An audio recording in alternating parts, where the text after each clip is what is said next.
As a kid, did you ever dream of becoming a professional race car driver? But maybe it was too expensive or always seemed out of reach. Here at Racing Prodigy, it is our mission to take those dreams and make them a reality.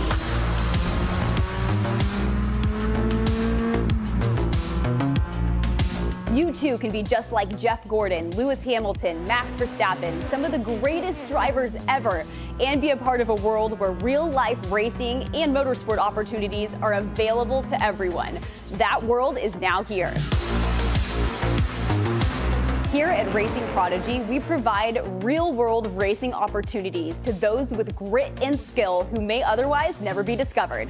Thanks to esports competition, a new insight has been found. The skill set of virtual racing transfers to real race cars and tracks. Gamers and sim racers have proven that they can race real race cars against the professionals and win. It's now time for the world's first E2 Real Sports League, taking esports competitors to real-life racing competitions. Prodigy Racing League is here to offer aspiring real-world race car drivers the opportunity to compete across multiple gaming platforms to earn titles and coveted Prodigy passes. These golden tickets of motorsports allow you access to trips that are fully paid for you to train, learn, and even compete at Prodigy Week, our real-world racing academy held at Atlanta Motorsports Park in November.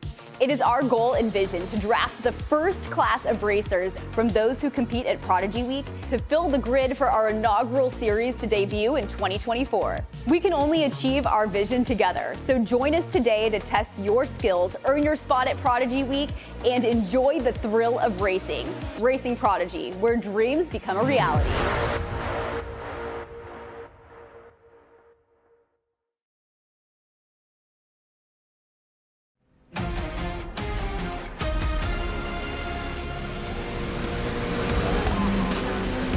Hello everybody and welcome to the first tournament in the Prodigy Racing League, the world's first E2 Real Sports League.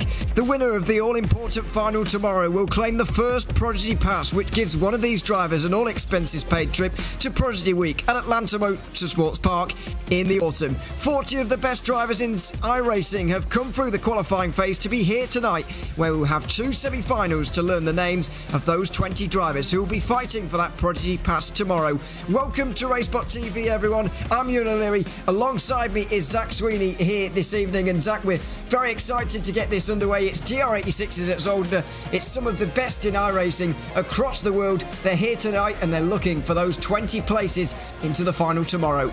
Absolutely. It is going to be a very competitive afternoon, evening, morning, wherever you are around the world of racing action. A very historic circuit and a very raceable car, it must be said, the GR86s. You know, it's not the fastest thing in the world. It's not got the most amount of downforce in the world, nor the most amount of power, but it's very easy to drive, it's easy to understand, and it is very, very raceable. So while Zolder is tight and twisty, I'm looking forward to some sense tonight. Yeah, it's so raceable, the GR86, and we're going to have a lot of fun with it here tonight. There are 3 phases, by the way, to getting one of those Prodigy passes that we've seen in, already, and I've just alluded to there. The first phase being the qualifying phase, the time attack, if you like. Drivers having all the time in the world until the deadline on about Wednesday, when they had to set the best time they could in the Toyota GR86 at Circuit Zolder. The best 40 drivers of those, the 40 with the best lap times, have qualified for this, the semi-final here this evening. 10 from each race progress. There are 20 in each field, which makes up the numbers, and then they'll be in the final tomorrow. That will be here, broadcasted live for you here on RaceSpotTV, here on iRacing, on the Racing Prodigy Twitch channel as well.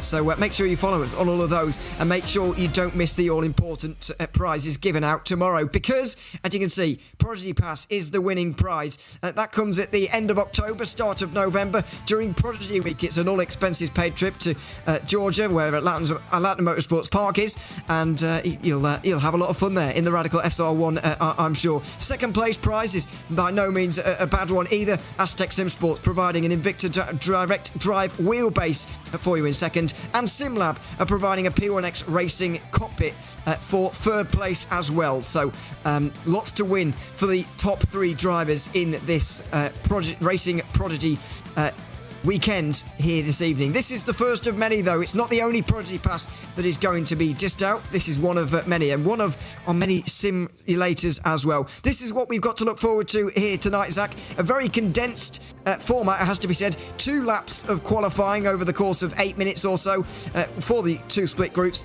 and 25-minute races as well, where the top half, the top 10, will make it through to tomorrow.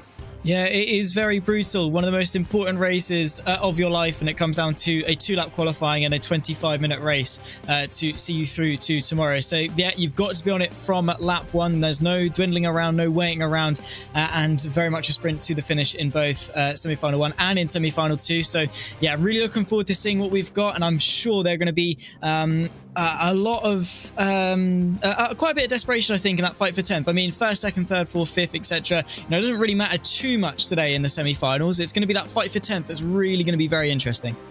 It certainly is, but you've got to remember that these cars stay so close together because of how raceable they are. We could well see battling right up through the field, and that's exactly what we're hoping for. Let's take a look then at the sponsors that make this broadcast possible, starting, of course, with Aztec Sim Sports, who have recently released the Invicta Quick Release Adapter, which maximises wheel options compatible with Aztec Sim Sports wheelbases. The adapter kit enables sim racers to easily mount wheels that they already own to multiple direct drive wheelbases, including the one you can win for being 2nd place here in the Racing Prodigy event here this weekend, and other wheelbases from Aztec Sim Sports.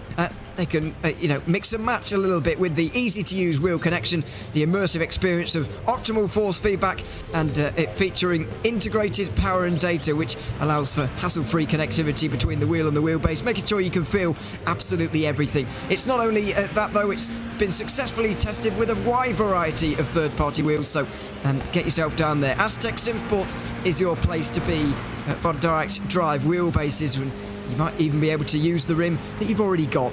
This broadcast is also brought to you by SimLab and Grid. Right now you can order their exceptional products for sim racers seeking the utmost quality. For example, SimLab's P1X Sim Racing Cockpit as the gold standard in the industry, and of course that's what they're playing for 3rd place here this weekend. Grid by SimLab also has a premium lineup of official Porsche licensed products available, including steering wheels, display units and all sorts, so make sure you head down there. SimLab and Grid ready for to meet your sim racing needs, so make sure you check them out alongside Aztec Sim Sports as well. A big thanks to those guys who are bringing you this coverage here this weekend on RaceSpotTV. Make sure you also follow us on Twitch at the Racing Prodigy Twitch channel. It's a bit of a new one. We're trying to grow it a little bit, and hopefully we can see you over there over the course of tonight, or indeed tomorrow night, where we'll be broadcasting at exactly the same time your way once again. Qualifying just underway then, Zach. We're in the low 44s already by the looks of things here in qualifying. It's Gustavo Aerial who's set the pace in the time trial phase with a 44.5 to the best of our knowledge, but during phase 2, during these track conditions that may just be a little bit more favourable for him, they've gone nearly half a second quicker already. Yeah, that's nearly a second quicker than we sort of predicted they were going to be going for. We were like, okay, well, you've got infinite amount of time, essentially, as many laps as you want to get a lap under your belt, and you've produced a 1 minute 44.5. So under the pressure, 2 laps in qualifying, you might be able to get a high 44, but under the pressure, Gustavo Aerial, and to be fair, everyone in behind have put in some sensational lap times. I mean, Jamie Christensen is less than a 10th of a second in that fight for pole position. So yeah, they've really sort of hit it at the gate running with this one. Very impressive qualifying times, and under pressure as well. That's even more impressive because, well, they only get 2 laps to do it. Absolutely. Aerial is a World Championship driver, by the way, in the world of iRacing, competed in PESC this season, and has got more than 10,000 I rating as well. Very, very fast driver indeed. In fact, he's the only World Championship driver in this heat, by the way. Or this semi-final, I should say. We do have some quicker in the second one. Vlad Kimachev there as well, 4th and 8th place, so there'll be 2 to watch there, but Gustavo Aerial, the only of the World Championship drivers here in this heat. Just less than 3 minutes to go in qualifying. That's not the important part, Zach. It's the 2 laps that you get around here that is important. And you can tell these guys have been practicing a lot. They're absolutely on it straight away. I mean, you've only got to look at the top, 7 or so, and you've not even found 3/10 of a margin yet. Yeah, indeed. So it's so competitive in a grid like this, and can you blame them? They are giving everything they can in this qualifying session to make sure they've set themselves up well for 25 minutes of racing action. We are towards the back end of qualifying. The majority of people so far have put their 2 laps in, as we saw Nathan Del Carmen come across the line to round off his lap. Martin Barnett for Hungary is yet to put a lap time in, so really putting a bit of pressure on his shoulders in order to hit the ground running. He crossed the line, and I still don't think he's managed to put a valid lap time in, and he's also crossed the line as well. So I do not think that we're going to see the Hungarian very high up the grid, which is going to make his 25-minute showdown for semi-final 1 just that little bit more tricky. It certainly is. A couple of surprises up and down the field then we can talk about, as most of the drivers have completed their qualifying, in all honesty. Nicholas Nolder was 3rd place in the qualifying phase for this, only around a quarter of a second behind Gustavo Ariel, but unfortunately he's qualified down in 12th place here. It just shows the importance of actually nailing it on the day. Very, very tricky to do.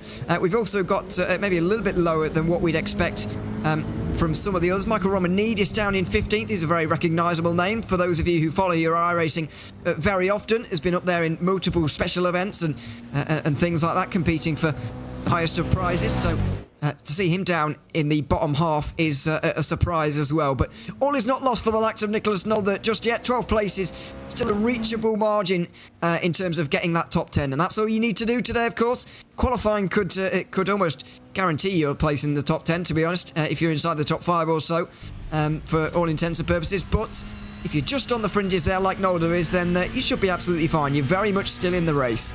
Yeah, indeed so, absolutely. And I think you've hit the nail on the head with that one. I think a circle like Zolder, as raceable as these GR86s are, provided you don't make any massive mistakes and there's no major collisions, a top 5 is a very safe space to be in. As long as you can sort of control the pack, I'm sure Ariel, Christensen, Hugenschmidt, Carmen and Banfield, they're not going to be too interested in racing each other. I'm sure they're more concerned about retaining that top 10 space.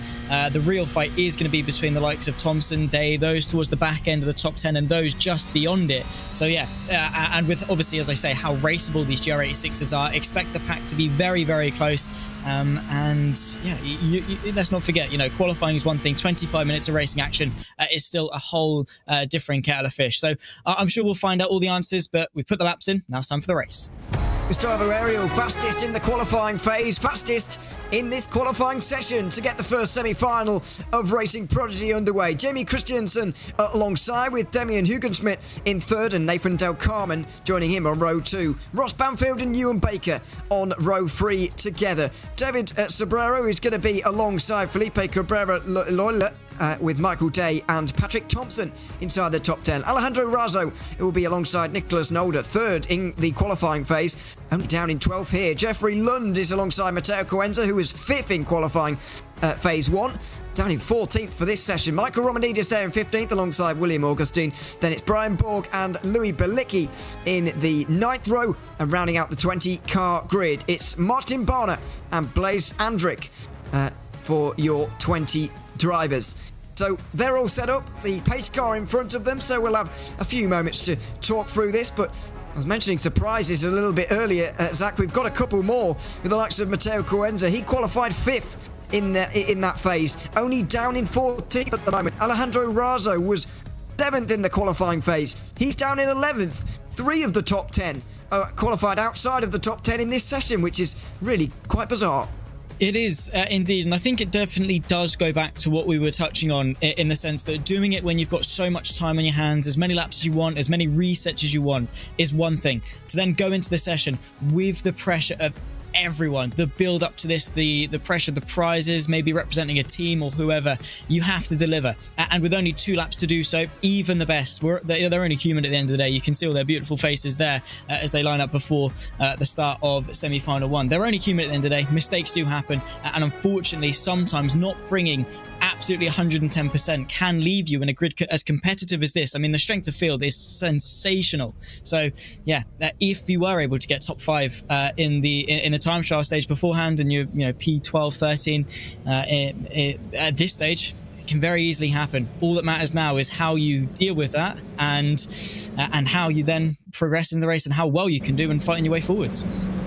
There's the wide surround screen, triple screen if you like, of Gustavo Aereo, who's very content with his evening's work so far, and he's been in our YouTube chat as well. There he is, just giving us a little wave, which is nice of him. He can do that on the formation lap, but I hope he's no longer in our YouTube chat, because he needs to be concentrating, although it looks very much like he can hear what we're saying right now. But anyway, he's going to be starting off of the pole with, alongside him, Jamie Christensen in the number 7 Toyota alongside him. So good qualifying early on. I wonder what the point is, though, Zach, where we're going to start to figure out at what point have you qualified in the qualifying session, if you know what I mean. At what point have you gained such a good grid position that you actually don't really need to worry about racing? Because in my opinion, these GR86s are going to provide such close racing, everybody's going to stay so packed up, that you're not really safe, even in the lead, as Gustavo Aereo is.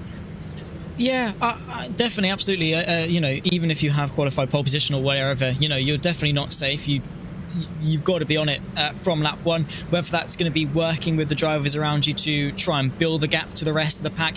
I'd say probably it's going to be very heated sort of from maybe 6th downwards, because 6th is probably a good safety net, obviously not a guarantee, but a nice safety net. Those that are in P10, you're not going to want to sit P10. Yes, it's good enough to get to tomorrow, but you're not going to want to stay there just in case something happens, just in case you make a mistake or you get collected in an incident or someone behind you has a second burst of pace. You want to have that little bit of a buffer where you've got a couple of cars in hand, and even if you are in P10, I'm sure we are going to see that driver maybe push for a little bit more just to get that car or two between the rest of the pack, who are definitely going to be very, very hungry for more, because, yeah, unless you've had a completely disastrous spin on the opening lap, you are definitely not out of this race until you cross the checkered flag. I want to bring up a couple of points from our Twitch and YouTube chats that have been quite notable so far. Someone mentioning that no lead is safe, even for Gustavo Aereo. Certainly correct. And just noting the amount of countries that we've got on the grid as well. That's absolutely fantastic. A real diverse grid of drivers in the opening Prodigy Racing League round.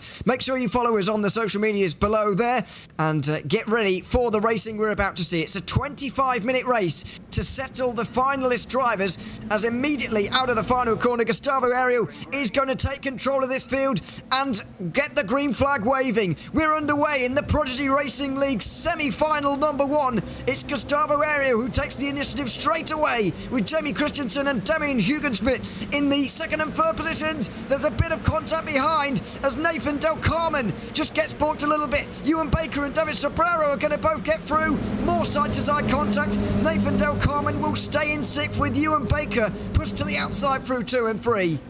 Fantastic start then, and already the chaos is ensuing side by side through one of the quickest, the most tricky corners on the circuit. Look at that, Ewan Baker trying to pick his way up into 7th place side by side with Loyola, and now maybe a move for the lead. Christensen trying to break away with Gustavo Aereo, I think, in the opening moments of this race. Too wide into the most technical chicane arguably on the circuit. Those massive sausage curbs on the inside can very easily launch you if you're not careful, but I think everyone so far, Ewan, has got through cleanly. I think so. And side by side between Alejandro Razo and Nicolas Nolder, by the way, who both were in the top 10 during phase 1 qualifying. Now they're fighting down the order. So was Matteo Coenza. And look at them all fighting for what is about 9th place. Patrick Thompson is the one. Oh, there's contact. And Loyola's gone around.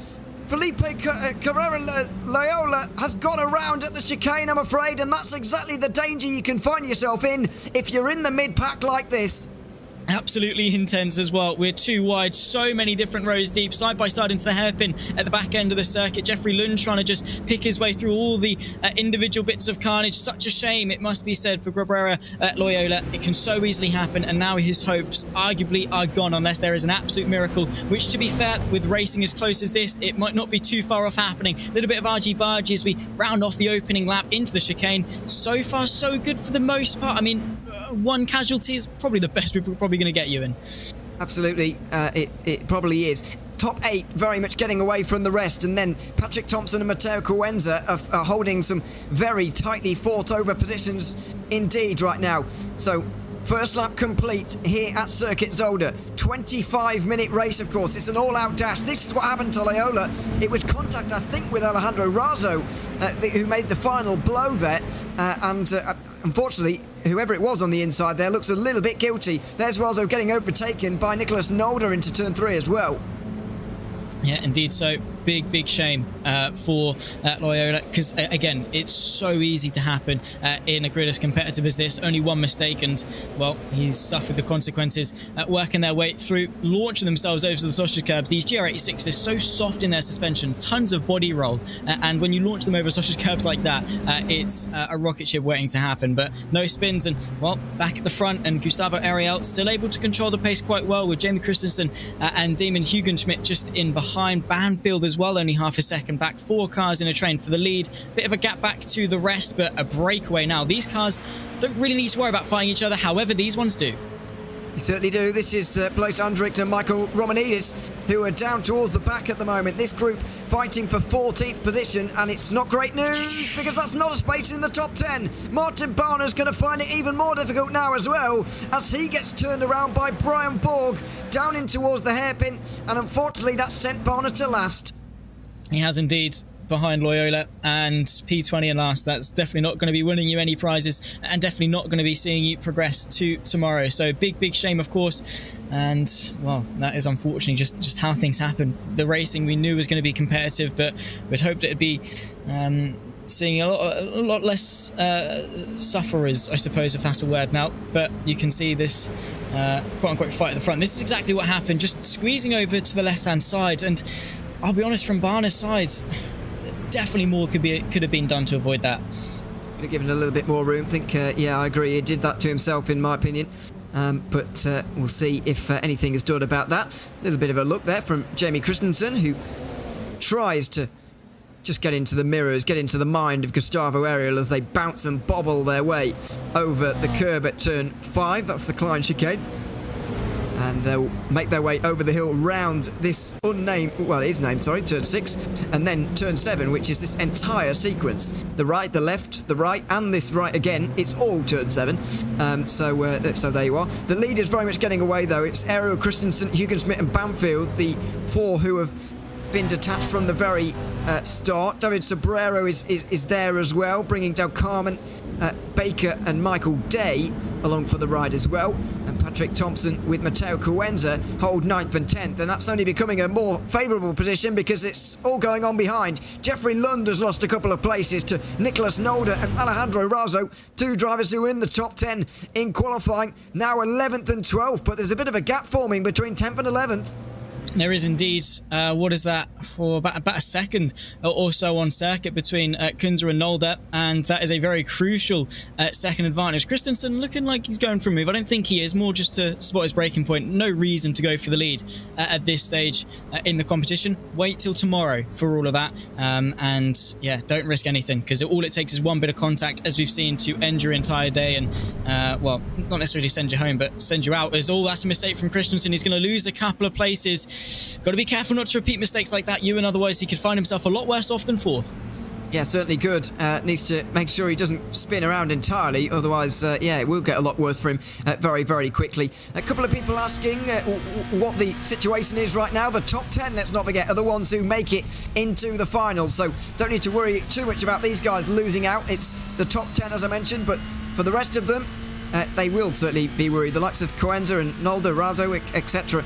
We'll get to them a little bit later. But yes, top 10 go forward. And this, let's not forget, is semi-final number 1. Make sure you stay with us on whether you're on YouTube, Facebook or Twitch, because we've got another semi-final coming up straight after this one. It's Gustavo Ariel who's still leading this race, though. The top 8 looking pretty safe. They're covered by 4 seconds. This I think, Zach, is more encouraging for tomorrow, to be honest, because when the positions are actually up for grabs inside the top 3, we know that they'll all be there by the looks of things.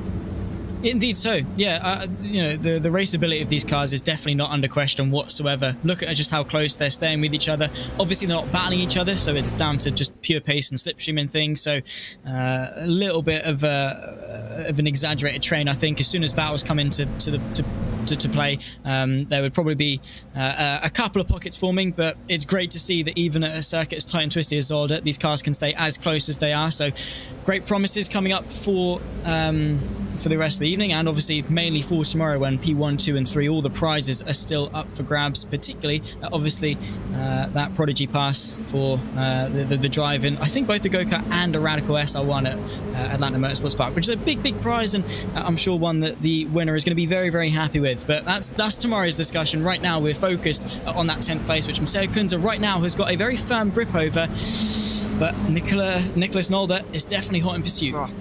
Here we go. This is the all-important fight for 10th place. Matteo Kunze up on the curb. It was wide from Patrick Thompson as well.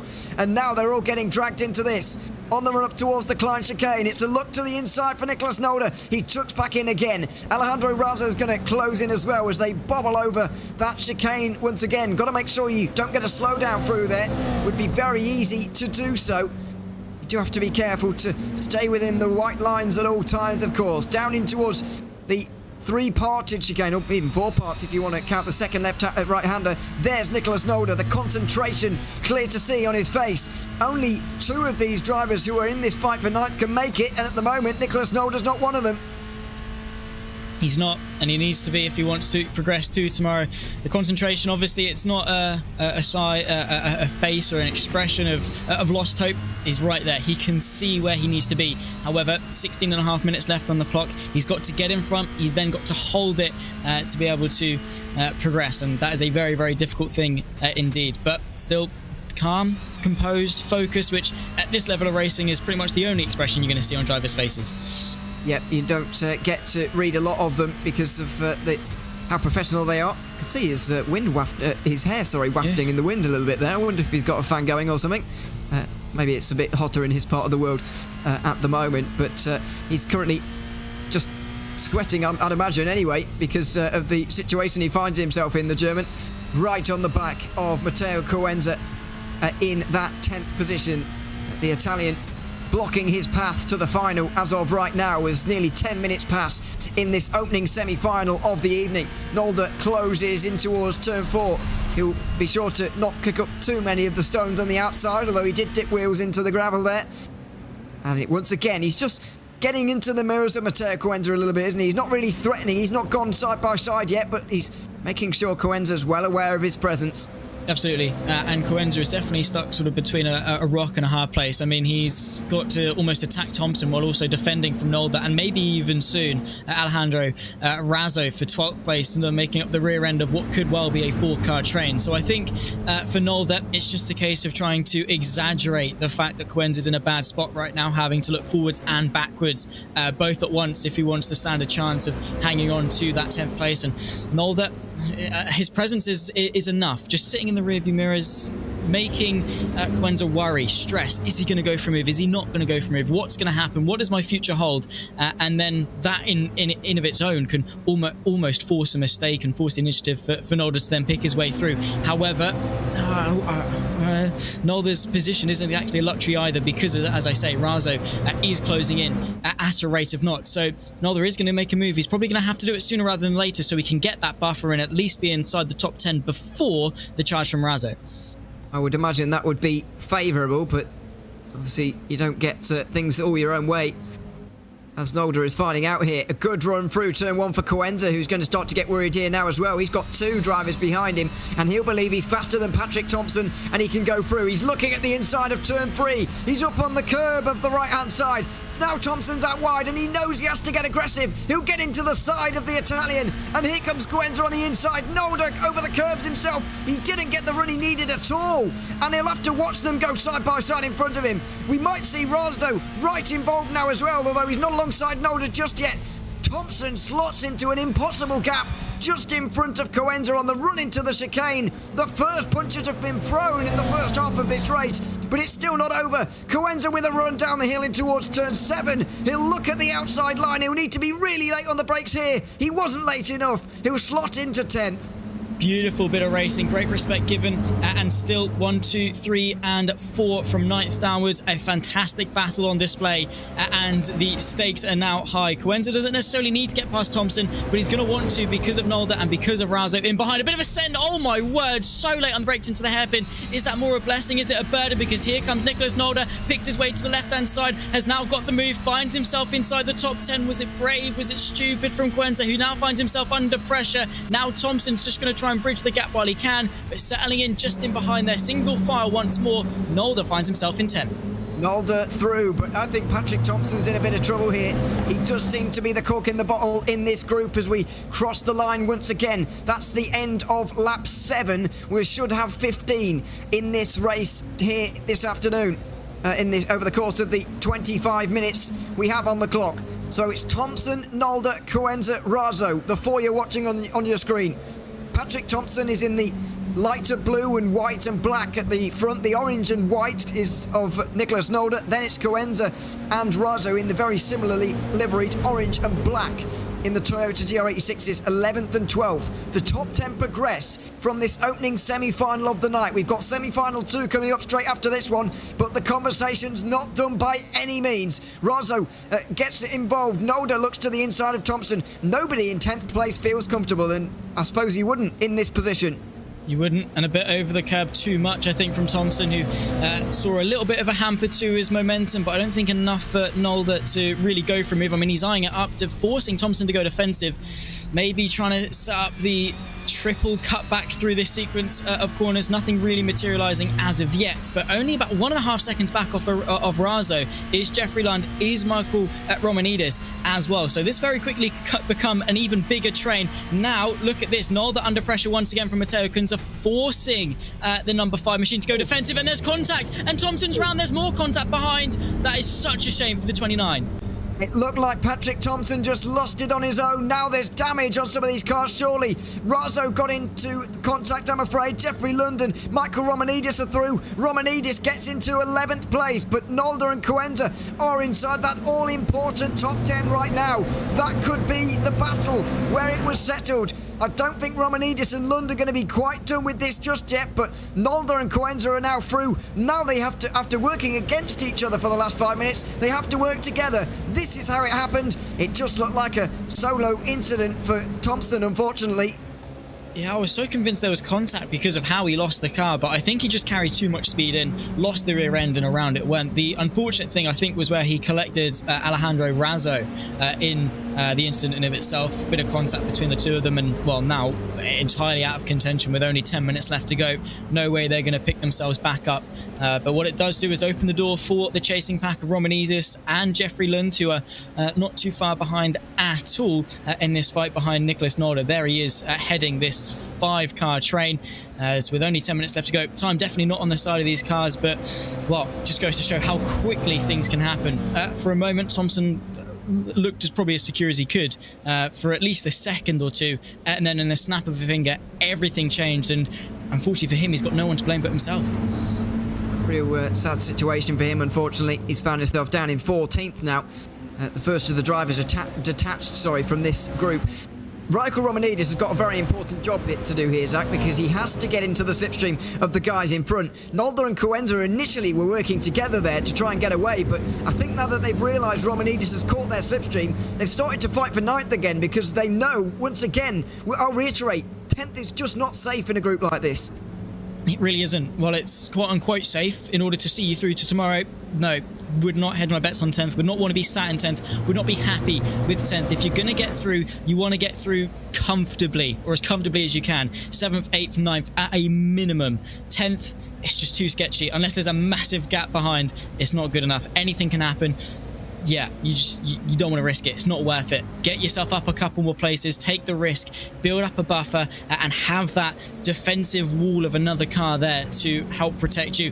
And Kunze is definitely going to be looking to get past Nolder. So, while yes, they're both inside the top 10, and you might be saying it's not really worth fighting and risking it in case there's contact, for Coenza, I think everything is still on the cards, and there is Michael Romanidis as focused as ever, currently in P11, and that gives him all the motivation he needs, considering he can see the buffer right in front of him. And arguably, he's done the hard part. He's caught the slipstream here. Now that he's done that, now that he's in the draft, He can pick and choose his moments. However, say pick and choose, there's only 5.5 laps remaining, including the one that we're on at the moment. So 8 minutes in this race, and as far as I can tell, 5.5 laps for Michael Romanidis to find his way through in towards the awkward chicane at turn 7. It's a nice run through there for Coenza, actually, but he got into the grass on the exit part, and now Romanidis is going to have a run. Coenza knows it immediately. He'll gift the slipstream of Zolder away immediately. Could have left that a little bit longer. Now down into the braking zone of turn 8. It's round the outside for Romanidis. He won't be able to go through that time. He won't, but he's got the up and under, potentially the better run into the chicane. Does force Coenza to go ever so slightly defensive. Romanidis is maybe going to fill the gap on the outside, but they all settle at single file once again. So, again, I think it is just down to Romanidis trying to put the pressure on. Person that is going to be loving this, though, is Nicholas Zolder just in front. It's allowing him to build up a bit of a buffer, give him some breathing space, make him not worry as much about what's going on behind him, because he's got that space. He doesn't really need to. And the more they fight for 10th, the more comfortable the number 5 machine is going to be in these final stages. And I think for Coenza, his aim has got to be to stay in the slipstream of Zolder, because that is going to give him a nice safety net, a nice bit of defense, if you like, to allow him to help keep Michael Romanidis at bay. But yeah, difficult road ahead, I think, for Coenza. It's going to be a very tough ask to keep that 10th place. Very good once again to see the interaction in the Twitch chat. Make sure you get yourself over there. Racing Prodigy launching their Twitch here today. Make sure you get yourself over there. I've just picked up an interesting point from Nick McMillan in there. How much do you love spec racing? Absolutely, it's fantastic. Toyota GR86 spec racing specifically is fantastic as well. A real bounce over the curves for Zolder. He wants to get away at the moment. This is not done by any stretch of the imagination. Michael Romanidis and Jeffrey Lund are going to want to get through into this 10th place as much as you can imagine, and Matteo Coenza is going to be looking over his shoulder almost more than he'll be looking forward at this stage. Oh, indeed. So, yeah, that's where all his focus lies. And it's not necessarily by choice. He's almost forced to, because he's got to be saying, where do I defend? Where can I defend? Have I got the gap to defend? And sometimes, even if you're telling yourself you've got the gap to defend, yeah, the fact that you're fighting for a place in tomorrow's final, you might want to cover off your bases just to be extra safe. But with just under 6 minutes left to go, Romanidis is running out of time in order to defend this position. There are our leaders, by the way, Gustavo Ariel, followed by Hugo Schmidt. It's been a very close fight at the front, but not really much of a fight. It's just been close cars following each other, which is good news for tomorrow, it must be said. But these guys, they're not interested in fighting each other. The only fight, the fight that means something right now, is this 10th place. And, well, these guys are not disappointed at all. And, well, yeah, they're giving their absolute all, which just goes to show the passion that these sim racers put into what they do. Patrick Thompson's at the race. Not sure whether it was connection related or damage related, but it's a shame either way. Patrick Thompson was inside the top 10 earlier on, fending off for his life, but he couldn't quite do it, and now he's unfortunately out of the race. Unfortunately, Alejandro Razzo doesn't look to be involved in this either. I do just wonder, Zach, whether that damage, whether his contact with Thompson is holding him back right now.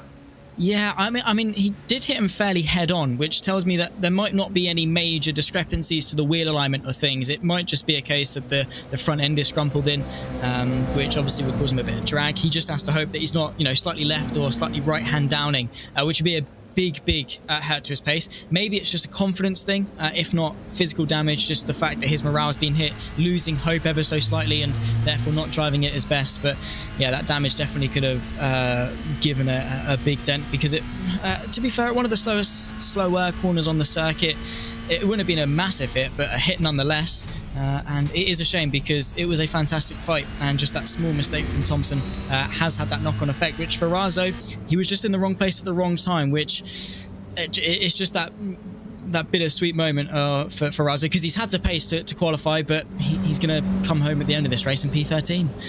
There will be more chances, of course. This is not the only Prodigy Racing League event that's going to be held on iRacing, so don't fear, but make sure you follow us on the social media channels so you don't miss any of the announcements about that. Side by side for 9th place, Coenza getting restless again. Nicholas Nolder falling off the pace here at the end.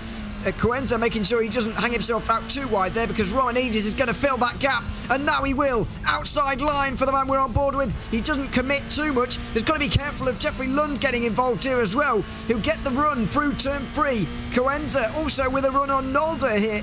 By the looks of things, as Alejandro Razo unfortunately is out of the race as well from 13th position, but through turn 4 they'll go towards the turn 5 chicane. It's the third last lap now. Coenza right on the back of Nolder for 9th. He is indeed. Is he going for a bit of a look into the left hand of the first part? The chicane's so late on the brakes as Michael Romanidis, and he's carried the speed through as well for good measure, having to build up the speed over the crest and dipping your way back downhill in towards the next chicane. Nolder under still a little bit of pressure, so Coenza definitely doing the right thing here. He's not got caught up defending from Romanidis. He's still on the charge towards Nolder, and that's given him some motivation, something to chase for, something to build up his speed. And now with just over 2.5 minutes left to go, are we going to see a move from Nolder into the hairpin? Is he close enough? Are we going to see anything in behind? Coenza eyeing it up. Not really anything happened, just that Constantina effect. It's just waiting, biding your time for something. And I think for Romanidis, his best hope is to wait for Coenza to go for a move on Nolder and then find the way past the both of them. Maybe, but what if they never make a move at all? Then he'll be in trouble. 2 laps to go with just over 2 minutes remaining in this race. It will run to 15 laps then here. This 25-minute affair in the GR86, the first of the semi-finals in the Prodigy Racing League iRacing tournament, the very first. Prodigy pass on the line tomorrow, but you need to be in the top 10 right now to get there.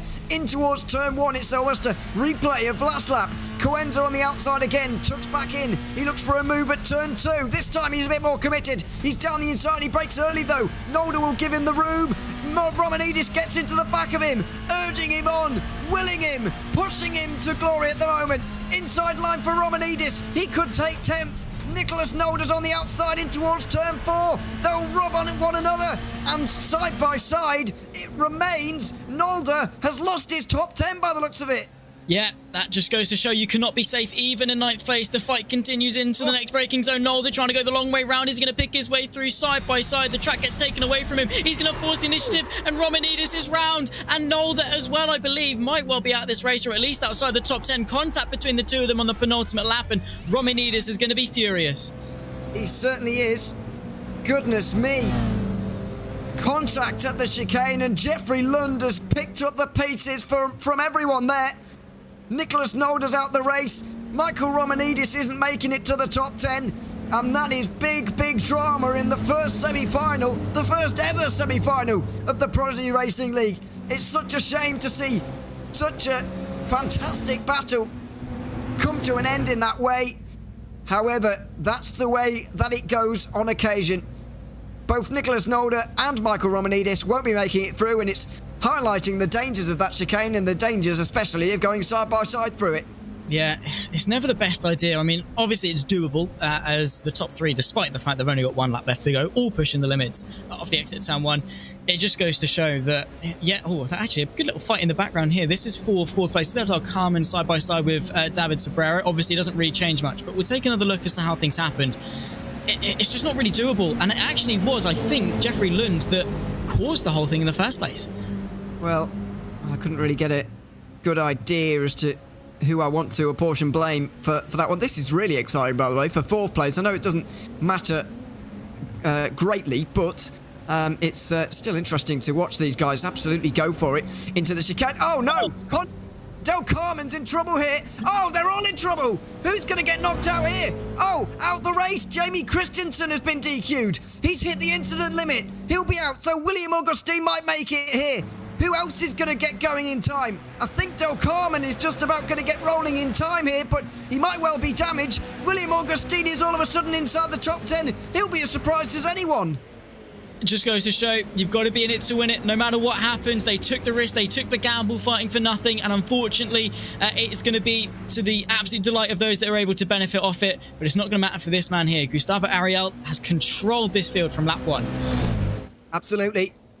It was really written when he took the pole position not so long ago, but Gustavo Ariel makes his way out the final corner and he'll take the first semi-final of the Prodigy Racing League. A small fist pump, a small smile on his face. He knows that the big job is to be done tomorrow. Gustavo Ariel has qualified for the final with flying colours, with Ross Banfield and Damien Hugensmith, holding him honest right to the very end. Davis Abreu is going to finish 4th, and it's side by side between Del Carmen and Augustine to the end, is it? Who's coming over the line first here? It's side by side to the line between a couple of the drivers. That was very close. It was Del Carmen and Augustine who did come over the line. Del Carmen just beat Augustine, but what a story for William Augustine there. A crash on the final lap, a disqualification for Jamie Christensen like there was for Nicholas Nolder. I think maybe for Razo and Thompson as well. And with only 1.6 KI rating, William Augustine is into the final of the Prodigy Racing League. What a story that is for him. What an underdog. Everyone loves an underdog story. And, well, until the final 30 seconds of that race, it looked like he was going to miss out. And then he stuck with it. He didn't give up. He put the laps in all throughout the 25 minutes, and he's been able to reap the rewards. There's the top 10. There's them through. There are your drivers making their way through to the final tomorrow. Gustavo Ariel, Ross Banfield and Damien Hugensmith weren't involved in anything almost during that race. They knew they were safe from early. Davis Abreu comes over the line on his own in 4th. Ewan Baker was very much on his own as well in 5th. Mateo Cuenza somehow finished in 6th after fighting for 9th and 10th most of the race. He was with Jeffrey Lunds there, who, you might be right, Zach, did cause a little bit of a kerfuffle at the chicane. Maybe he will be receiving a penalty. We'll have to wait and find out. Michael Day and Nathan Del Carmen will recover from that incident at the chicane on the final lap to come across the line inside the top 10 places, and William Augustine makes it to the final as well. What a story for him. 11th place for Brian Borg, who just misses out with Felipe Cabrera Loyola, who probably could have made it if he hadn't have had that early issue on the opening couple of laps. Michael Romanidis also could have probably made it without that incident. Louis Belecki and Martin Barner were also in that group, with Blaise Andrick, the final driver, on the lead lap. Jamie Christensen got disqualified on the lead lap. Makes you wonder why he was getting involved in a battle like that. Nicholas Nolder got disqualified on the penultimate lap, as we saw. I'm presuming that Razo and Thompson befell a similar fate at the end of that one. Well, I'm not entirely sure what we're expecting from this race, Zach, and what we're expecting from this semi-final and final format, but it delivered more than we could have expected. It was absolutely fantastic entertainment.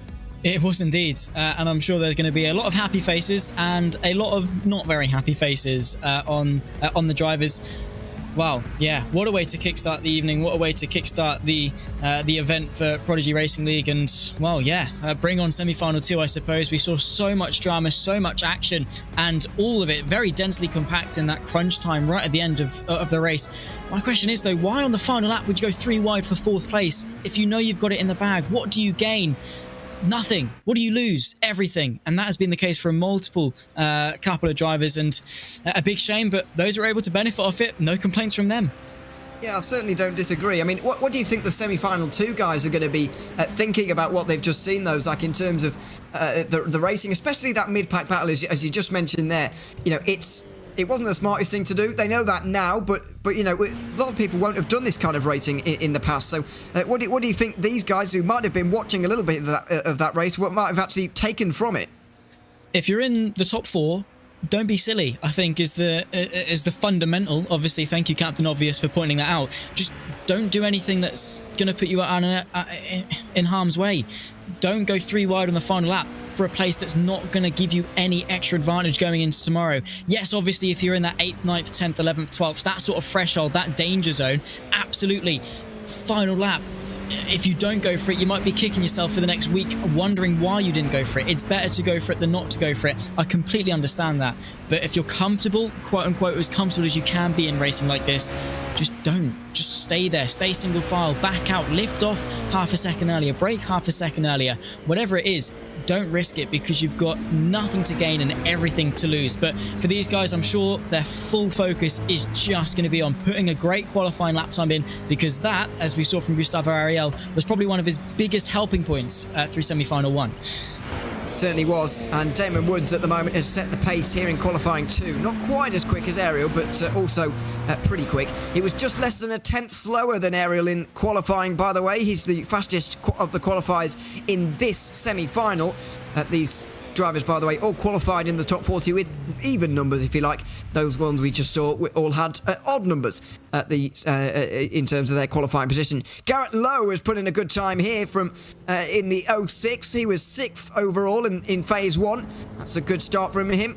Vlad Kimichev will also be in this one. He'll be one to watch, but he's down in 13th at the moment. Still think he's got one more lap to go, though. In terms of other drivers to watch out for, Sam Quinter, only 8th at the moment. He'll have a bit of racing to do here early on. And then you've got guys like Martinu, who will be who was 10th, overall. I don't know if he's made it to this one, though, unfortunately. No, I can't see him there. But we do have a lot of recognisable names here. Zach Dominic Hoffman's here. Veloce driver of past. ATRS Esports driver Patrick Hingston is here as well. He's qualified 10th so far. Luciano Vitvert, we know from Race Room, is 14th. This is a high-class field, just like the last one. It is indeed, absolutely. That's some of the biggest names on the platform, all waiting, all vying for their chance to step into some real-life machinery. Because for a healthy amount of sim racers, that is the ultimate goal, is to use sim racing as a platform to propel yourself into real life motorsport. Being a sim racer is great, but you don't get the wind in your face, the sensations of being in a very, very fast car in real life. Obviously, some people would prefer to be a sim racer over a real life racer, but yeah, for some that is the ultimate goal. And some of the top names in sim racing, this is their chance to do it. This is their chance to make a name for themselves and to show why they deserve to be in some real life racing machinery. But also for some maybe not so familiar names, like we've seen through semi-final 1 and a couple of names in semi-final 2. They're here just to make a name for themselves. They're here to show what they can do. But yeah, I think we're in for a very competitive semi-final 2 because of the names that we've got, because just looking at the sheet of I ratings that we've got through both semi-final 1 and 2, big names, high numbers in their I ratings, and just very competitive times as well. Only half a tenth in it for pole. That's like Timichev, who's only just practicing now, I think. He's in 16th, having a look up at something. And yeah, it's work to do for him. This is semi-final 2. Welcome along to all of you watching the Prodigy Racing League here this evening. It's the first of 12 tournaments we're going to have, and make sure you tune in tomorrow as well, because that's where we'll be playing for the Prodigy Pass, an all expenses paid trip to the Atlanta Motorsports Park, where you'll be test driving a real life Radical SR1 and so on. It's a fantastic opportunity. We're also launching the Racing Prodigy Twitch channel here this evening, and if you're watching us on YouTube and Facebook wondering why on earth should I go over there, I'm already watching. Well, we're giving away, we're having an iRacing giveaway at the moment, a $50 gift card giveaway from iRacing on the Racing Prodigy Twitch right now. So make sure you head over there, follow us on twitch.tv/racingprodigy, and post something in the chat, just anything, to be entered into the giveaway. That's for an iRacing $50 gift card giveaway here on the Racing Prodigy Twitch. Twitch.tv/Racing Prodigy. Follow us, put something in the chat, and you'll be entered. You'll be eligible to take those $50 towards your iRacing experience. On board currently with Sam Quater, one of the drivers who's been making use of his iRacing experience in recent times, for giving us a thumbs up as well. He seems fairly relaxed going towards the line right now, despite the fact he's in a slightly precarious 9th position. A 44.0 from him. I think he's gone over the 2-lap limit in terms of flying laps, so that's why that didn't count. You'd imagine a driver like him should be safe, even from 9th position. We know the racecraft qualities and the ability of Sam Quater to get through a session like this. Yeah, but let's not forget that it's not always in your hands, like we saw with Thompson in semi-final 1 collecting Rosa. Just that the fact that you can have a spin and collect someone else, you know, it's not always 100% in your control. So you don't want to be led into that false sense of security that, yeah, I know how to race these cars, I know how to battle around a circuit. You've still got to be 110% focused, but it's a good thing that he's relaxed. I think it calms the nerves and gives you confidence going in. The last thing you want is to be in that opening lap tensed up, all your muscles compressed and stressed out, because that's just going to lead to more mistakes. So it's good to see him smiling and happy and joking about, because he's raring to go from 9th place already in the top 10. All he's got to do is keep it. Let's see where everyone else is then on the starting grid. It's Garrett Lowe who's stolen pole position away from Damon Woods right at the end there by about half a second. Rick Kuznetsov makes it 2 Australians in the top 3. Cody Deef makes it 3 Australians in the top 4. There you are. It's Dominic Hoffman and Cameron Martineau, who I couldn't find in the list earlier. He's 6th place. I've found him now. Victor Miranda is representing Brazil from 7th with Rowan Gill. Sam Quater, as we said, is 9th alongside Patrick Hinkston in 10th. Then we got Joe in the 11th position. Chris Steenberg is in the 12th ahead of Luca Becker and Samuel F.A. Smith. Luciano Wittwert is a long way down alongside Vlad Kimichev. They'll both have a lot of work to do from row 8. Stein Handgraf and David Dalton Jr., the lowest rated driver in the field, is 18th. Manuel Scully and Will Redford round out the 20 drivers on your grid. Somebody asking in the Twitch chat, by the way, who the lowest rated driver is here. I just mentioned it's David Dalton. 1.8k I rating to his name. It just shows that this really is for anybody. It's the whole idea of Racing Prodigy is to allow more people to have access to the real world of motorsport and have opportunities, because if you're fast enough, then who cares? You're in, and that's exactly what we've got right now. It doesn't matter what your I rating, what your anything is really. You can get involved in Racing Prodigy. You've got a chance at real life motorsport. Indeed so, and I think it is such a fantastic thing to see for the community of sim racing, for the industry as a whole. Obviously, there have been other competitions that have promoted drivers into real life racing, and there's our pole sitter, composed, ready to go, eager to get this race underway. A massive trophy in the background as well, so he's obviously already won a few things in the past and is now looking to get himself into the final for tomorrow. But yeah, I think it's a great thing from Prodigy to promote yet another competition, because the fact that a lot of drivers that are promoted into real life motorsport do succeed. Deegan Fairclough got into British F4 this season, already multiple podiums. James Baldwin, when he did British GT, Jimmy Broadbent obviously promoted himself not necessarily from a competition but into the real life. So much success. Chembolic Bassi got himself up into Formula 2. There's a lot of success, a lot of potential in sim racing, and it's a good thing that Prodigy are here to try and extract that potential. By the way, did I just see Garrett Lowe with a stock car door in the background? I thought I did. But maybe not. I don't know. Is that a door? It looks like he's got a wheel mark on it in the 6 there. Maybe I don't know. Anyway, he's got some nice decoration in his room. Anyway, with his triple screen display, much like Gustavo Aero, who's on pole for that first race as well. Once again, Zach, I'll pose you the same question I posed you on the formation lap of semi-final 1. How far up the grid do you think you'd have to qualify here to feel fairly secure in your position off of the start and throughout the 25 minutes we're going to have here? Well, as we saw in semi-final 1, nowhere. I think the only place that was safe was pole, which was Gustavo Ariel. I think the person that qualified second didn't end up finishing second. I think Hugen Schmidt did qualify third and stay third. So maybe third place is an alright place to be, because Netsov at the moment and the Triple 8 machine is there. But from there downwards, anything can happen. It's just about how you and the people around you go about this race, how hard you fight with other people, how many mistakes you make, how many mistakes potentially they make. At the end of the day, Ewan, it's racing, it's motorsport, and it doesn't really matter where you qualified. It comes down to 25 minutes of racing action, and in the entirety of those 25 minutes, around about 15 or so laps, a second where you feel safe, don't, because it's a false sense of security, and it's racing, and it will come back to bite you in the backside. We've been speaking a lot about drivers who are up there in the world of sim racing fairly often, like Vlad Kimichev and Luciano Wittwert. Just how much of a shock would it be, do you think, if those guys were to not make it here? I know they're starting from row 8 here, but as you just said, there's the ability in this race for things to change very quickly. Indeed so, yeah. I think no matter where you qualify, it's 2 laps to determine a 25-minute race. Not really much in it. There's plenty of opportunity to work your way forward. It's just about capitalizing off the chaos and not causing it or being involved in it. Being the one to make the most of situations like that. Just be clean, get your head down, put some laps in, and carve your way through the traffic. It's not going to be impossible, let's say. Not necessarily not difficult, but definitely not impossible to get in a top 10 from anywhere on the grid. Let's have a look then into the final chicane. Comes everyone now. Garrett Lowe and Damon Woods off the front Gustavo area went immediately off of the start. I think some of those behind were expecting that a little bit. Lowe makes them wait just a little bit and catches Damon Woods off guard a little bit. Cody Default slots in as well by the looks of things as they barrel in towards turn number 1.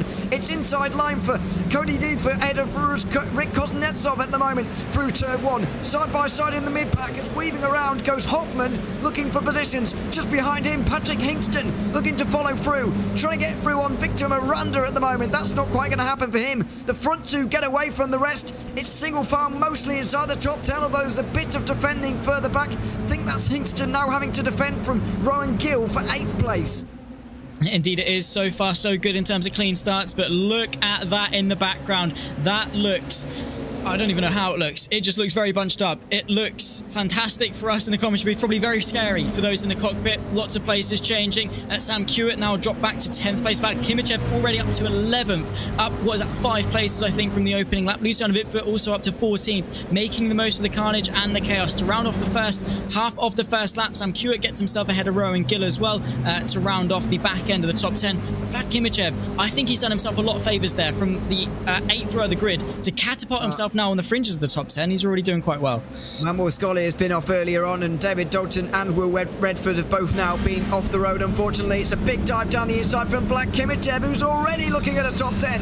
Inside line of Rowan Gill. His qualifying wasn't so good, Kimichev, but his racing certainly is. He's up into 10th place. He's still side by side with Rowan Gill, though, who's going to give him just as much of a late braking manoeuvre into the final corner as Kimichev just gave to him at turn 8. Inside line for Rowan Gill, and he'll hold on to 10th place at the moment, but he's really inviting the pressure here. We saw a fight for 9th during the previous race. It was so hard fought over. Now it looks like a very similar situation, but for 10th place in this second heat. Yeah, indeed. So Victor Miranda able to get himself up ahead of 7th place now into 6th. But yeah, this is the crunch time. A little bit wide there from Rowan Gill. Kimichev looking very eager in the background. They can see the likes of Hewitt, Hingston, I should say, Martineau as well, up there in 7th place. Bit of a mistake from Kimichev. He's got to be careful. He wants to keep that momentum up and not stall behind Rowan Gill. He had sensational pace in the opening moments of this race. He has to keep that flowing, keep that rhythm up, and keep using each position as a bit of a stepping stone. Also, you've got Luciano Vitford, I think, trying to get himself ahead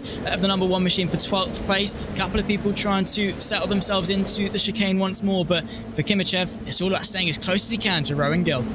It is, and the two of them getting away from some of the others as well. Yehook in losing a bit of time there, and Luciano Vitford looks to be alongside. It's close.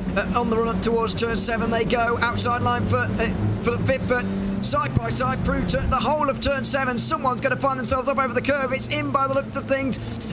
Becker and Smith now side by side looking for their way through. It's Samuel Smith who's on the inside line and getting through now as well. Christian Steenberg is also here at the moment. Down to run, on the run down towards turn number 8. It's a big dive from Smith on the inside line.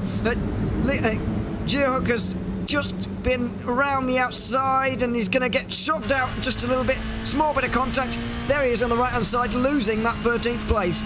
He is, but he's going to be straight back on the offensive, late braking into the chicane. Already trying to pick his way back through, up in a 13th. Sam Smith, a little bit sideways, a little bit squirrely. That could promote Luca Becker and maybe even Steenberg into the mix also in the background. Handgraf moving his way past the 77. Garrett Lowe's lost the lead as well at the top of the timing sheets. Luca Becker down as 16th, side by side as they run their way into turn number 1 once more. Luca Becker late on the brakes, retains 15th place, but a very scary moment, it must be said, for Smith.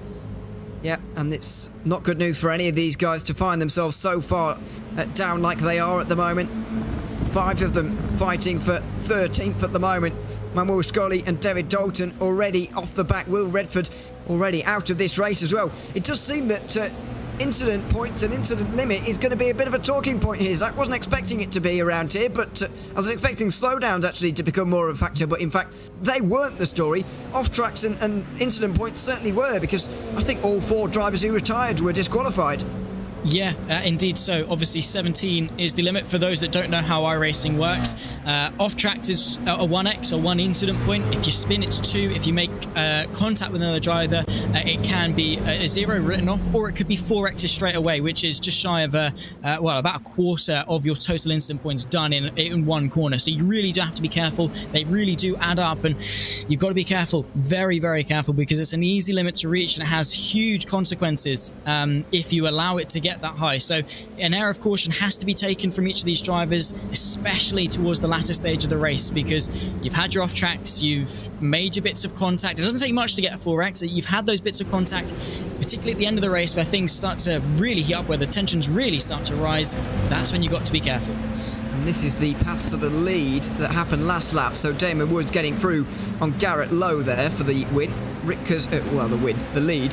Rick Kuznetsov just in third. Cody Deef is there. Hoffman, Miranda, Martinu, Hingston, Quaiter. In fact, the top 11 are all there. It's only these guys who aren't really, along with Luciano Vitvert as well, who's on his own, actually.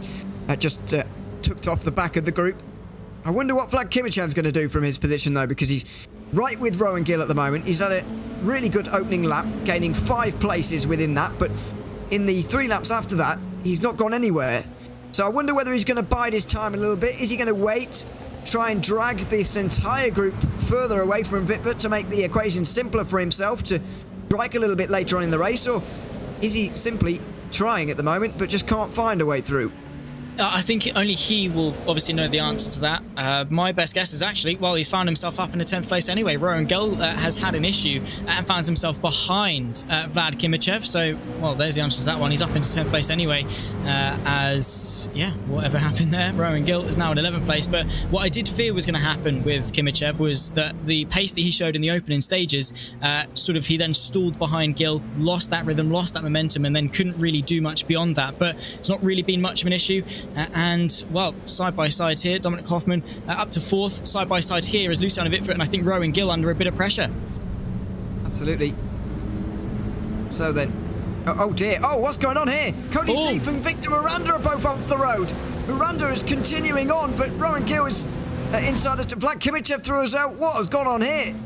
Look away for one moment, and all of a sudden, there's cars everywhere, and some of the main players at the front of the top 10 are now miles away. Victor Miranda is down pit lane and he'll be taking no further part in this race by the looks of things. This is what happened. He was side by side with Cody Deef, I think. The two made contact.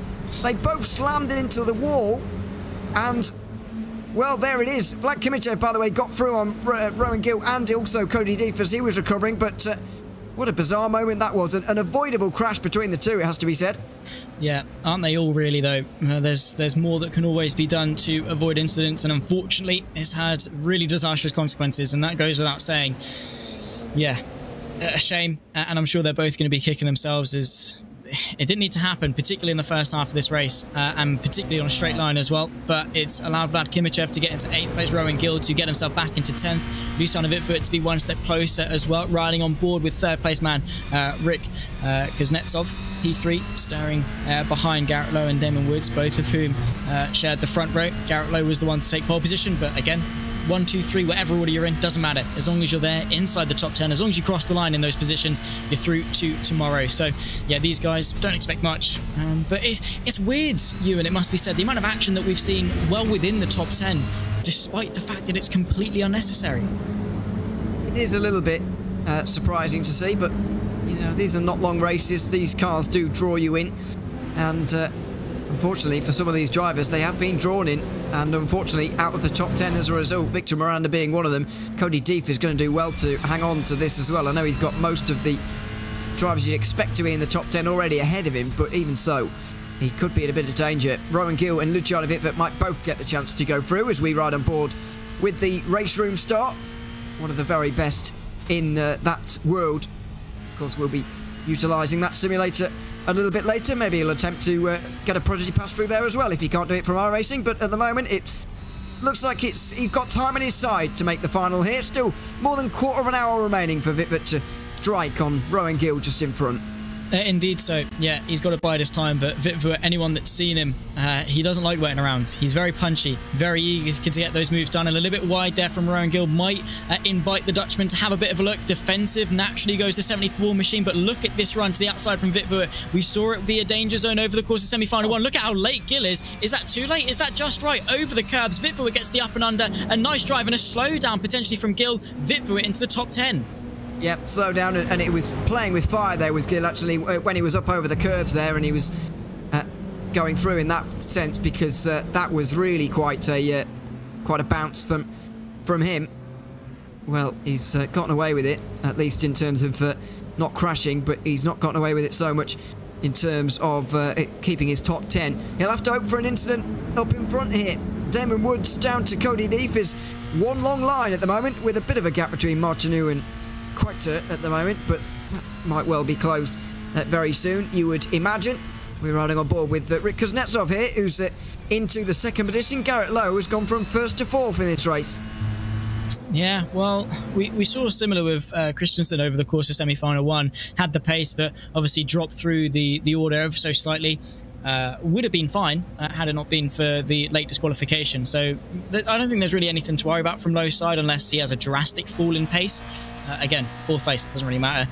But from pole, probably would have expected more to go into tomorrow being the race winner, having that confidence of winning a semi-final today. But yeah, as long as you're through to tomorrow, I think win 10th place doesn't matter. You're going to get the same result out of it anyway. So yeah, just press on, stay where you are, don't really fight too much. I think that's probably the thing, is that maybe Hoffman went for a move and Lowe just said, fine, have it, don't care, go for the move. It's not worth risking it. Why would you? Again, everything to lose and nothing to gain from it.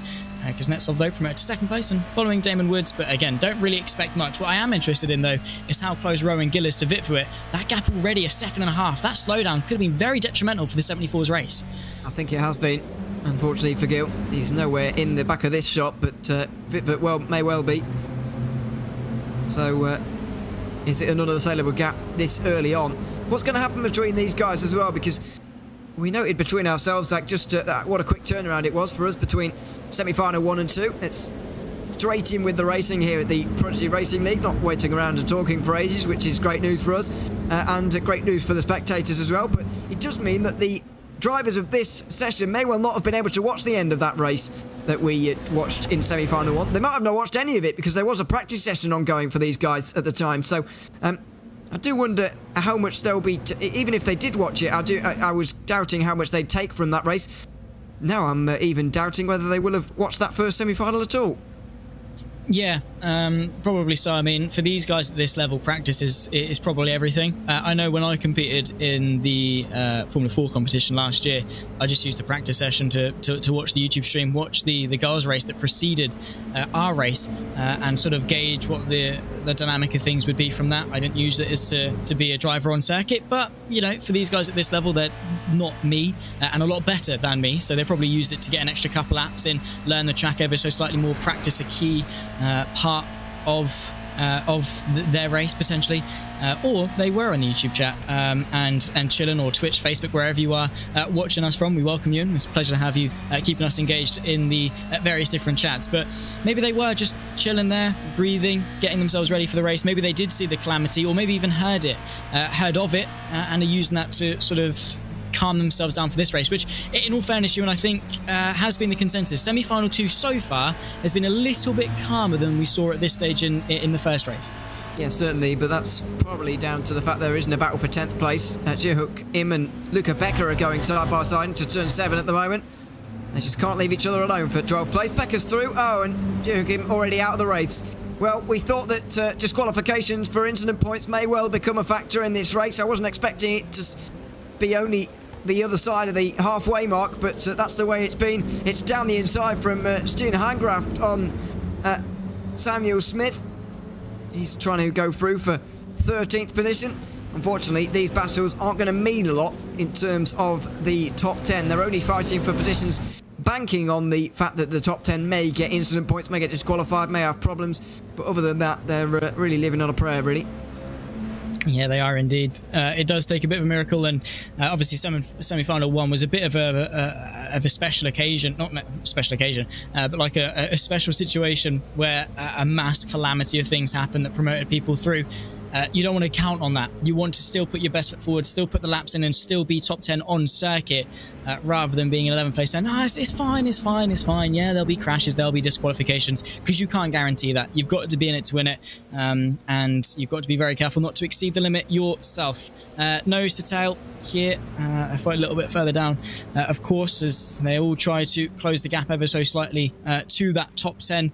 I think queuing up behind Luca Becker for 12th place, and here is Stein at Handgraf looking to the inside of Samuel Smith over the curbs. But again, you're at this point, Handgraf is about five seconds off Luciano Vitford. At this stage, I don't want to say all hope is lost, but your situation as a driver, the amount of things that are in your control at this point, there's no way you're going to find 5 seconds and a few places on top of that in the span of 10 minutes. Like, at this point, while you can't guarantee it's going to happen, you are sort of riding on that miracle. Sam Coiter is trying to make his position a little bit more desirable with a pass on camera in Martineau, but doesn't look like that's happened, and he could find himself in trouble here with Patrick Hingston on the inside line for the ATRS Esports driver, side by side, and they all make it through. It's a nervy moment for all of them, and for those watching as well, given they know the situation in the race at the moment. So another look from Coiter, and now there's a group for fifth forming a little bit. And once again, I wonder what these drivers can actually learn from a battle like this over the course of this race, because they know that without an incident they will advance through, but they will need to race a little bit harder tomorrow than they have done today so far. So I just wonder whether they will practice that. Martineau has been overtaken by Coiter there, for example, but now he's going to fight back, and it will be side by side with Patrick Hingston looking to take advantage. He fits his car through a very small gap, and he might well be through to 6th. Yeah, I think he might well be, because the inside line for the next chicane as well is the favourable line. He settles in behind Coiter for 6th place over the curbs. Bit of a mistake, though, it must be said. He's not lost too much time, and most importantly, not a slowdown as well on top of that. But yeah, you're right. They do need to get a bit of experience racing around a circle like this, because it's all good doing laps and being quick and being in that position. But tomorrow, the gloves come off inside that top 10. People aren't going to dwindle around and say, yeah, 3rd is okay, 4th is okay. Nah, if you're 4th, you're going to want that 3rd place to get yourself that SimLab cockpit.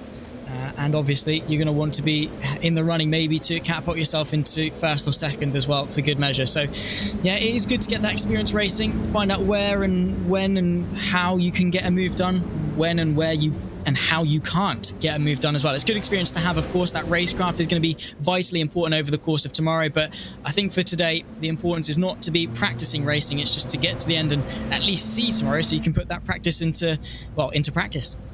Yes, put it to good use. 7.5 minutes remaining in this session then, and that's 5 laps. As we move on to lap 11, so final third of this race now, in terms of laps anyway.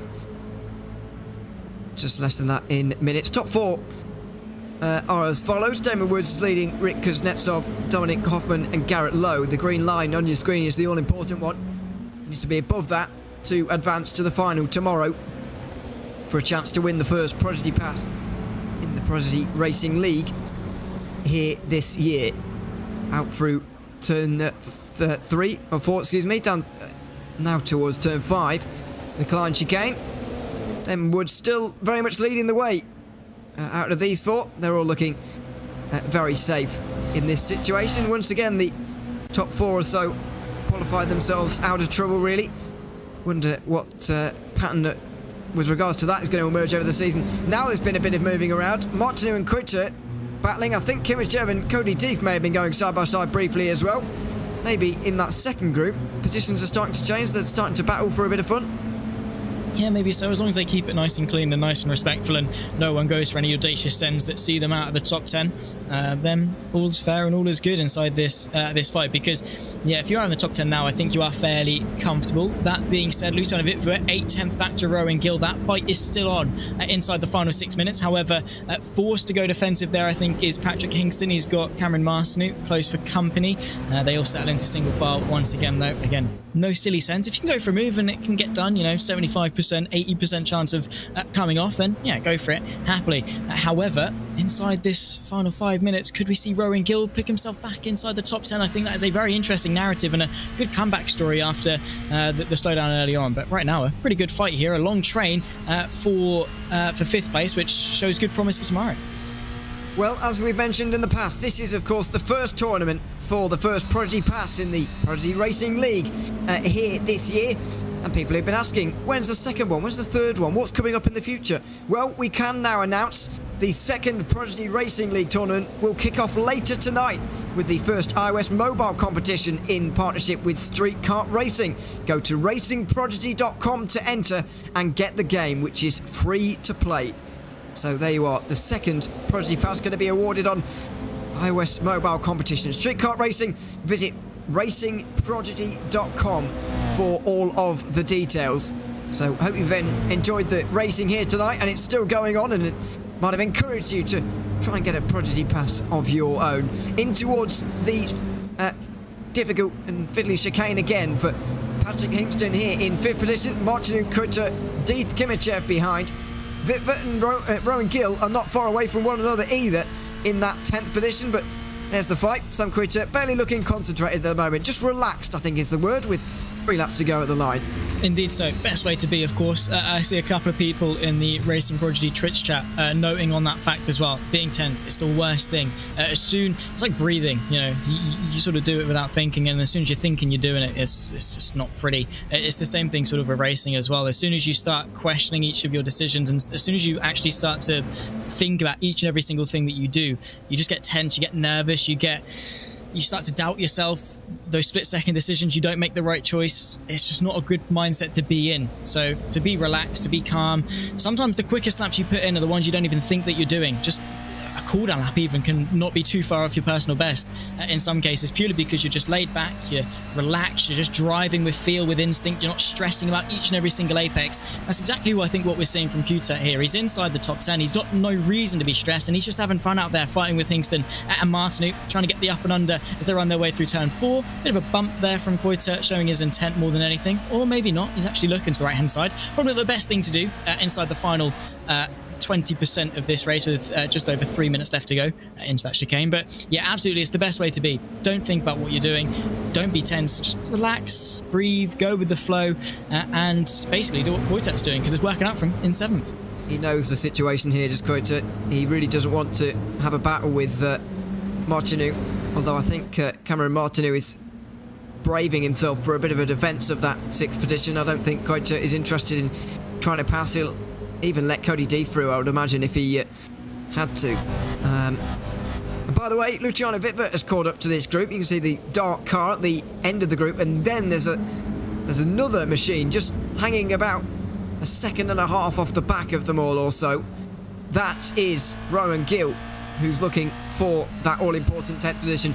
Cody Deeth, I think, is going to be one of those drivers breathing a bit of a sigh of relief here today, because his incident with Victor Miranda could have ended oh so different. It could have, and yeah, you've got to be careful, because if you play stupid games, you win stupid prizes. Fortunately, no harm, no foul, and he is still up there in the top 10, albeit 8th, but with enough of a margin, I think, to sort of hang on to it. He's got Vlad Kimichev and Luciano Vitfur behind, and then 1.5 seconds back to Rowan Gill. This back-end fight of the top 10, not really going to focus too much about battling each other. They don't want to risk bringing Rowan Gill in for nothing and risk one of them being lost, as they are all very close into the final stages. And that's a look to the inside there, fighting over it. Is that this very fight? No, this is Luca Becker versus Stein at Handgraf, and they go side by side through turn 4. So this fight here is more for a bit of fun and just seeing how high up you can get. Too wide between the two of them. But I think Steenberg also trying to get into the mix as well. Too wide, too deep there. As there's a dive from Luciano Vitfur by the looks of things in towards the chicane, or a half-hearted one anyway. Here it is though, 4 cars covered by a blanket. Becker, Handgraf, Steenberg, Smith all into the chicane, and there's contact between Heingraf and Steenberg and Heingraf. Unhappy for everybody. They've thankfully not been disqualified. They're not too close to the incident limit, but it's an unfortunate state of affairs. I think if we've learnt anything from today, it is about that chicane in particular. A lot of incidents have happened there. Yeah, indeed. So, as I said, in semi-final one, the sausage curbs on the inside, they're going to launch your car if you're not careful. It's a 90-degree left, pretty much a 90-degree right, particularly if you are going side by side. The driver on the insides, maybe whether it's the right or the wrong thing to do, naturally is going to squeeze you out, because the line you take is to try and straight line it as much as possible. You don't do a 90-degree left into a 90-degree right. You try and cut it off as much as you can and take a wider angle through to maintain the minimum speed. And if you are going too wide there, it's just asking for trouble. So I think the better way to do things is to set yourself up for an up and under, wait for a better overtaking opportunity. And these are all lessons these drivers are going to learn going into tomorrow as well, where and when and how not to and how to pass. One more lap left to go, and still very, very close fights on the circuit. Hopefully nothing silly into that chicane though as we take another look. Let's see what's went on here. Yeah, it's a bit messy really, isn't it? And as I say, it's all about learning for those guys in terms of not making it here today, and also for the guys who do, learning what you can and can't get away with through that chicane, because it's an important point on the racetrack. Cody Deef and Vlad Kimichev going side by side in towards it as well right now, which will be concerning for everybody. Rowan Gill will close in, and we may well get a battle for 10th for the end here, because the gap's only about 6 or 7 tenths there. Luciano Wittwood will be looking over his shoulder a little bit nervously here. Well, indeed, he's got to be careful not to fall victim to it. Very, very close fight.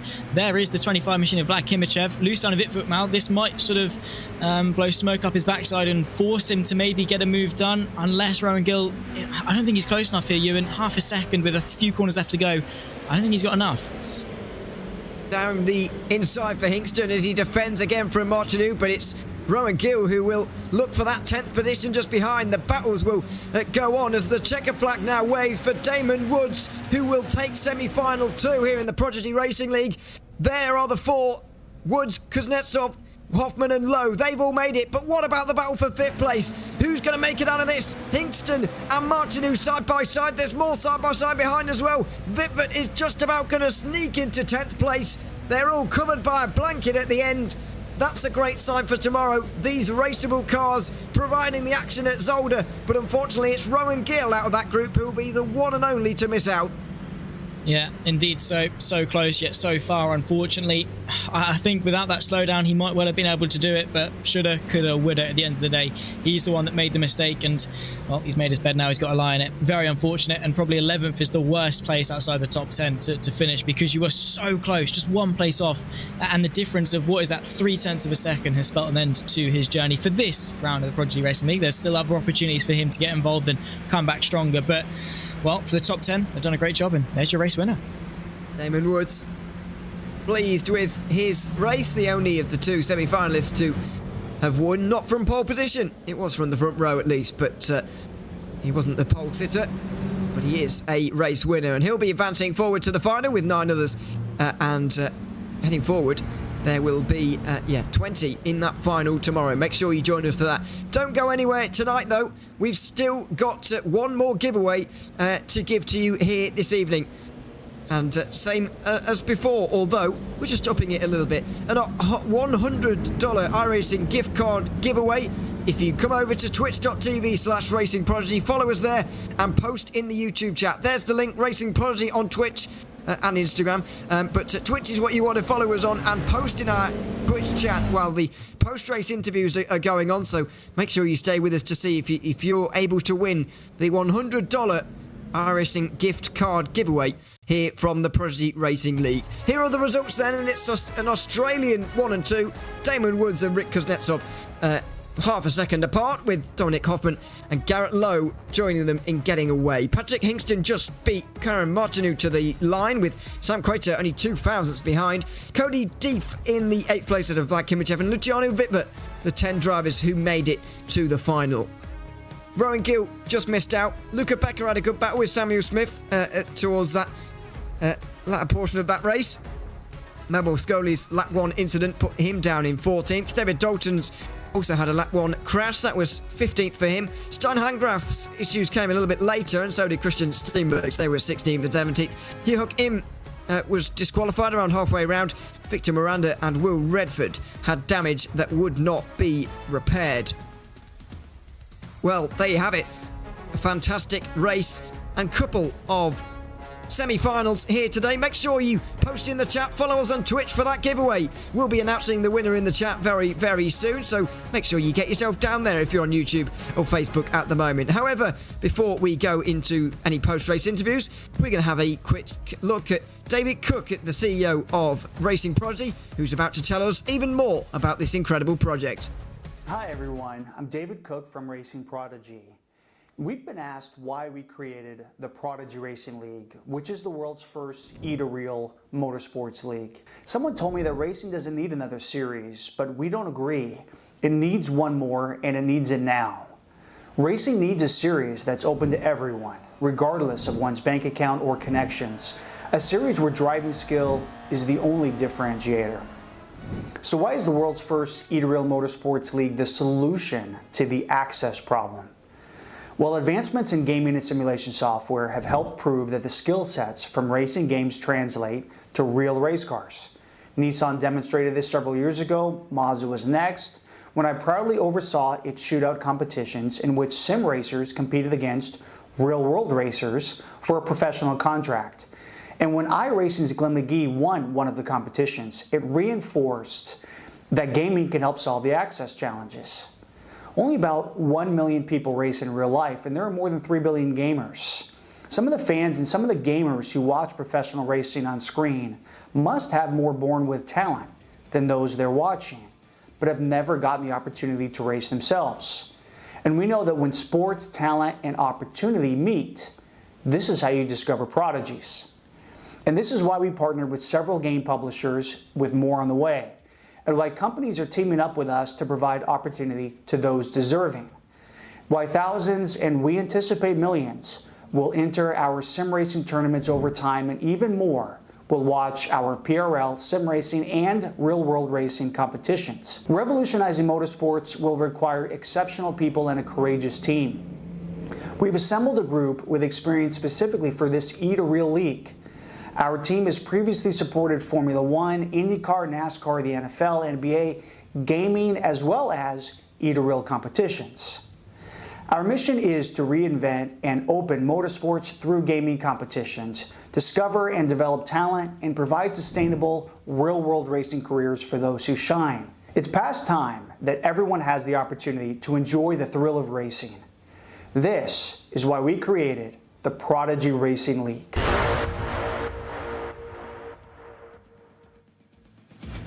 That was David Cook, CEO of the Racing Prodigy project, telling us a little bit more about what we're doing here with the Prodigy Racing League, and it's absolutely wonderful to see. We've had the opening couple of races for the Prodigy Racing League's first tournament, the iRacing part of this at Circuit Zolder with the Toyota GR86s, a couple of 25-minute races that have produced Gustavo Ariel and Damon Woods as your winners, but more importantly, they've produced us our 20 finalists who will be racing tomorrow if you join us once again for our second broadcast. Gustavo Ariel and Damon Woods both join us now as round winners from the semi-finals. We'll go to Gustavo first, since it was semi-final one. Welcome in, Gustavo. Good to have you here. Tell us a little bit about what that race was like, because we know it's about getting into the top 10. You qualified at the front, so you were never really in that cut-off line. You were never really in danger. So what did you learn from that opening 25-minute race? Well, to be honest, first of all, good afternoon, everyone. I'm happy to be here. But yeah, to be honest, I was trying to understand the car, because we did like some test races to know about the temperature, you know, but this car is so sensitive with the front, so we need to learn a lot with the tires in the first 10 laps. So that was my goal, to understand more, just to train for tomorrow, just to qualify. I was looking at the top 10 guys to see, oh my god, Nicholas is out, some other guys fast is out, so tomorrow I think will be unexpected, because we have some fast drivers out. So yeah, I think I was just trying to understand and to prepare myself for tomorrow to understand about the draft of the car, you know, to maintain my lead, the points I need to defend tomorrow. So yeah, it was just more like a test race for me. Of course, to win it, I want to win. I don't want to finish in P2 on that one. So yeah, I just started to win and to understand more things for tomorrow. But yeah, was a good one. I'm happy for that. I'm happy also to qualify on the first position this qualifying. And yeah, it wasn't a good race. And I watched the second race. I tried to learn about how the guys is doing their moves. So trying to understand every plans for tomorrow. Yeah, that was my goal for today. Interestingly, in both semi-finals, the eventual winner qualified on the front row. How important is qualifying going to be tomorrow when the win's up for grabs? Yeah, I think it will be very important because, yeah, you saw Vlad on the qualifying. He's a very fast driver, and he did an off-track. So the chicane here is very tough to nail it. If you nail it, you gain like 210. So yeah, I'll just try to put my safe lap on the qualifying. When I did a mistake on the chicane and I lose 210, oh my god, I lose the pole position and I'll be starting from P8, I think. And when I saw I still P1, I think, oh my god, I just need to put a safe lap. Don't do a lot of mistakes. I think if you start on the top 4, I think it's the way to go. I think if you start P5, P6, you need to grind a bit on the first laps. But yeah, that's a very important thing. Unfortunately, my teammate Victor was involved in an accident on the mid of the race. So yeah, very sad don't have him tomorrow to race with us. But yeah, I'm happy with all the team support, the technical racing by Tony Kanaan drivers. It's good to participate in a competition like that after the past month. So yeah, looking forward for tomorrow. Congrats to them on the victory. Yeah, absolutely. Sorry about that. Yeah, we're looking forward to seeing you there, Gustavo. Congratulations on winning semi-final number 1, and we'll see you tomorrow. See you guys. Good time. Thanks very much. Gustavo Aero there, semi-final 1 victory. Damon Woods won in semi-final 2, and he is also joining us now. Damon, welcome in as well. Good to have you here. Gustavo mentioned off-tracks there, and that was a bit of a theme in his semi-final, a little bit more than yours. But was it a worry today for you? Is it going to be a worry tomorrow? I think it's going to be very tough on off-tracks, especially if the racing gets a lot closer with the 4Xs and including the netcode as well. So I think managing the off-tracks in the first few laps, first 5, taking it easy, making sure you have a bit of a buffer towards the last 3 or 4, I think that's the way to go. But yeah, I think just got to play it safe and then, yeah, try and go big at the end. This Toyota GR86 is obviously a car that everyone can use in iRacing as long as you've got the service. It's available to everybody, which is, I guess, what makes this idea so good. But the real top drivers like you wouldn't traditionally drive it so often. Has it been difficult to get used to this car? Have you driven it a lot in the past? What's the situation with getting to grips with that? Prior to this, I had not driven this car in an extensive amount, so I kind of jumped into the time trial and kind of learnt my way around how it handled, and yeah, eventually was able to find a decent base where I could just push and then eventually keep finding time. Well, it worked out well for you on this occasion. Damon Woods, congratulations on winning semi-final 2 tonight, and we look forward to seeing you tomorrow. Thank you very much. I'll see you tomorrow. Thanks very much, Damon Woods, there, winner of semi-final 2 here at Zolder this afternoon. Well, there are our 20 drivers, Zach. We've sorted out who's going to be in the final tomorrow, and we're looking forward to it because we've seen some cracking racing tonight. Things will just be turned up to 11 tomorrow, though. Yeah, indeed so. I think, obviously, we saw it quite tame towards the top end of the top 10. Tomorrow, we're going to see the complete opposite.